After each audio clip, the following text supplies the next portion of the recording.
les conventions légalement formées tiennent lieu de loi à ceux qui les ont faites. Et avant que ces conventions, ces contrats ne deviennent exécutoires, il faut forcément la signature. Si on reste juste à l'étape d'élaboration sans la signature, c'est que ces conventions n'auront aucune valeur juridique, aucune authenticité. Il faut cette signature pour rendre vraiment la mise en application effective sur le terrain. Et à partir de ce moment, toute personne qui irait contre ce qui est prévu dans les dispositions enfreint comme ça à la loi, puisque ces conventions deviennent comme ça une loi.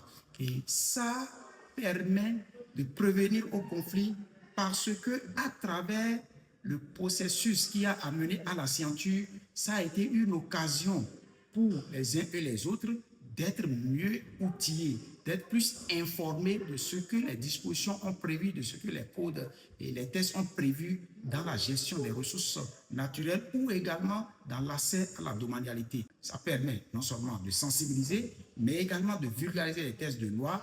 Et là, à partir de là, chacun sait. Et si nous savons, on dit souvent, le peuple meurt faute de connaissances. Donc, si nous savons déjà ce qu'il faut faire, nous n'aurons plus à aller contre, nous n'aurons plus à nous comporter comme un citoyen qui ne maîtrise pas, qui ne sait rien. Et voilà.